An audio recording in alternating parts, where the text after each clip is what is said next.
नमस्कार दोस्तों, आज की एक्सप्लेनेशन शुरू करने से पहले मैं आपसे आग्रह करता हूं कि कृपया कर मेरे चैनल को सब्सक्राइब कर दें, जिससे मेरा चैनल ग्रो करे और मुझे भी कुछ फायदा हो दोस्तों, ताकि मैं आपके पास एक नई नई फिल्मों का एक्सप्लेनेशन लाता रहूं। फिल्म के स्टार्ट में एक टीवी दिखाते हैं जिसपे एक इंटरव्यू चल रहा होता है। ये इंटरव्यू एक हत्याकांड के सर्वाइवर का होता है। पिछले हैलोवीन पे एक क्लाउन में बहुत सारी हत्याएं की थी जिसमें ये लेडी बच गई थी। वो बताती है कि उसने उस क्लाउन को मरते हुए देखा था, लेकिन बाद में उसकी डेड बॉडी मॉर्ग से गायब हो गई थी। उस लेडी को यही लगता है कि वो क्लाउन अभी तक जिंदा है और वो दोबारा इस हैलोवीन पे तांडव मचा देगा। इस लेडी का चेहरा बहुत ही बिगड़ा हुआ था और ये जिस क्लाउन के बारे में बात कर रही थी उसका नाम आर्ट होता है और जो लेडी इसका इंटरव्यू ले रही होती है उसका नाम मोनिका होता है। ये इंटरव्यू आर्ट भी देख रहा होता है। वो अपने पैर से टीवी को एक टक्कर मारता है और अपना मेकअप करने चला जाता है। फिर वो अपने हथियार चुनता है और अपने अगले शिकार की तरफ निकल जाता है। अब इधर मोनिका दिखाई जाती है जो अपना मेकअप कर रही थी। उसे लगता है कि जैसे पीछे कोई है। वो पीछे देखने जाती है तो वहां उसे कोई नहीं दिखता है। अब वो जैसे ही पलटती है,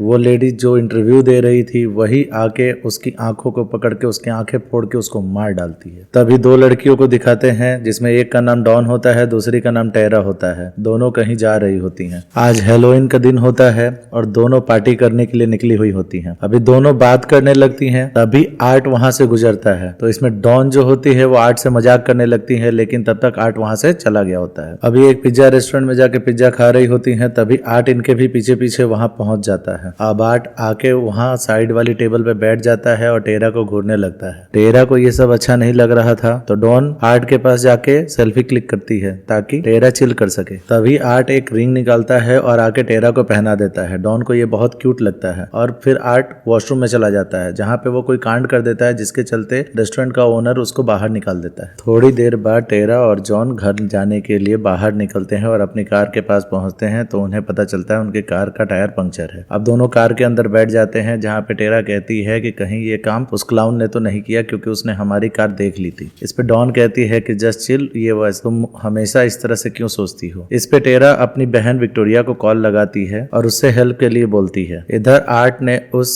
शॉप ओनर को बड़ी ब्रूटली और बहुत ही गंदे तरीके से मार डाला था। अब वो वहां के किसी दूसरे वर्कर को भी बहुत गंदे तरीके से मार डालता है। इधर टेरा को बहुत जोर से टॉयलेट आती है। अब यहाँ पे कहीं नजदीक में कुछ ऐसी जगह नहीं थी जहाँ पे वो टॉयलेट करने जा सके। तभी बिल्डिंग में से एक लड़का निकलता है जिसका नाम माइक होता है। टेरा उसके पास जाके टॉयलेट यूज करने के लिए पूछती है। अब माइक सिर्फ यहाँ का वर्कर होता है। वो कहता है कि इससे उसकी जॉब जा सकती है। तो टेरा कहती है कि इतनी रात को किसको पता चलेगा। थोड़ी रिक्वेस्ट करने के बाद माइक मान जाता है। अब वो टेरा को लेके बाथरूम तक छोड़ने जाता है। जब टेरा वॉशरूम के पास पहुंच जाती है तो माइक उससे कहता है कि तुम्हें रास्ता तो याद है ना, तुम वापस चली तो जाओगी। तो टेरा कहती है हाँ, मैं बिल्कुल वापस चली जाऊंगी। ये कहकर माइक वहां से चला जाता है। अब इधर डॉन को खबर लगती है कि पिज्जा शॉप ओनर और उसके वर्कर को किसी ने मार दिया है। वो देखने में क्लाउन जैसा है और उसके पास एक गार्बेज बैग है। तो डॉन समझ जाती है कि ये जो मर्डरर है वही क्लाउन है। तभी कोई उसके कार में आके बैठता है। डॉन को लगता है कि टेरा आई है। वो टेरा का नाम लेती है, लेकिन जब वो सामने देखती है तो वहां पे टेरा ना होके वो क्लाउन ही था। अब आर्ट आके वहां पे फ्रंट सीट पे उसके साथ बैठ गया था। ये देख के डॉन बहुत डर जाती है। टेरा हल्की होके जैसे ही बाहर आती है उसे बच्चे के रोने की आवाज आती है। वो उस आवाज के पीछे जाती है तो वहाँ कोई दिखाई नहीं देता। जब वो पीछे मुड़ती है तो वहाँ पे एक लेडी होती है जिसके हाथ में एक खिलौना होता है। वो उस खिलौने को ही अपना बच्चा समझ रही होती है, जिसका मतलब ये होता है कि एक लेडी एक साइको है। तो टेरा उसे अपनी बातों में फंसाकर इधर उधर की बातें करके वहां से बाहर निकलने लगती है। जैसे ही वो गेट के पास पहुंचती है वहां उसे दर्शन होते हैं आर्ट के। अब टेरा आर्ट से डर के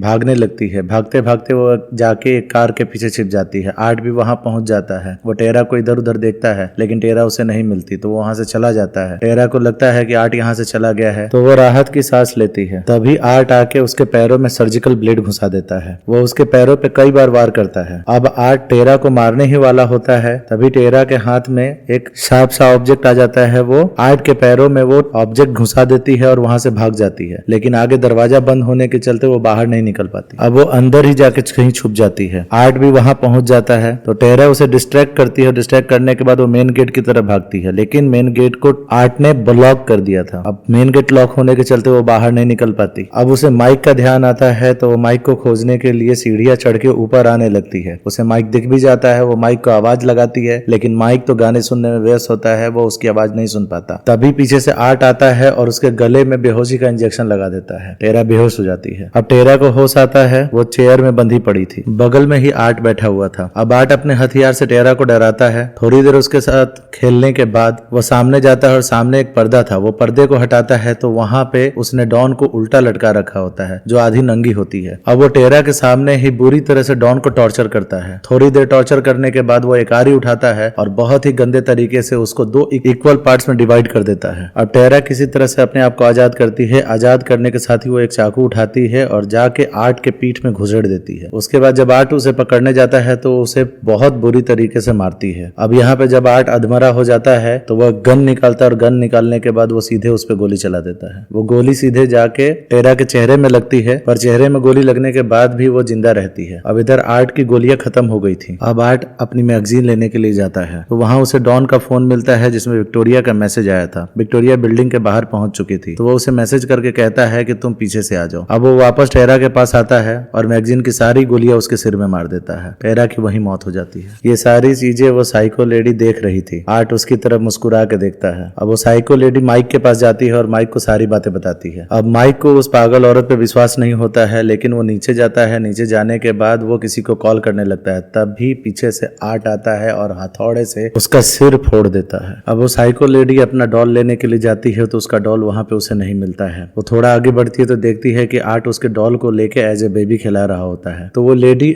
आर्ट के पास जाके उसको बोलती है कि क्या तुम्हारे अंदर कोई ममता नहीं है, क्या तुम्हारी कोई माँ नहीं है, और वो उसे बच्चे की तरह प्यार करने लगती है। अब आर्ट भी बच्चे की तरह उसकी गोद में खेलने लगता है। इधर विक्टोरिया पीछे के दरवाजे के पास पहुंच चुकी होती है। वो डॉन को फोन लगाती है तो उसका फोन अंदर से रिंग करता है तो वो अंदर आ जाती है। अंदर आने के बाद वो जो सीन देखती है उसका दिल दहल जाता है, क्योंकि उसके सामने डॉन दो टुकड़ों में बटी हुई थी। अब उसे थोड़ी दूर पे एक लेडी लेटी हुई मिलती है जिसकी हालत बहुत खराब होती है। जब वो उसके पास जाती है तभी किसी एक और औरत के कराहने की आवाज आती है। जब वो उसके पास जाती है तो वो देखती है कि ये वो पागल औरत है। और यहाँ हैरानी की बात ये होती है कि जब पागल औरत यहाँ है तो वो लेडी कौन थी जो वहां पे लेटी हुई थी। तभी अचानक जब वो वहां उसके पास उसको देखने के लिए जाती है तो वो लेडी नहीं होता, वो आर्ट होता है जिसने लेडी का रूप ले लिया होता है। अब वो विक्टोरिया पे हमला कर देता है। विक्टोरिया किसी तरह से जान बचा के ऊपर की तरफ भागती है और खिड़की खोलने की कोशिश करती है, पर वो खिड़की नहीं खुलती तो वो अलमारी के अंदर छिप जाती है। लेकिन आर्ट आके उसको ढूंढ लेता है और उसको देख के खूब हंसता है। अब आर्ट हंस ही रहा था तभी उसे हॉर्न की आवाज आती है तो आर्ट उसको चेक करने के लिए नीचे चला जाता है। अब बाहर आ चुका होता है माइक का कोवर्कर। अब वो दरवाजा खोलने की कोशिश करता है लेकिन दरवाजा तो लॉक था। तभी कोवर्कर को याद आता है कि कारपेट के नीचे वो चाबी रखता है। जैसे ही वो कारपेट उठाता है वहां पे एक चाबी रखी हुई थी जिसके थ्रू वो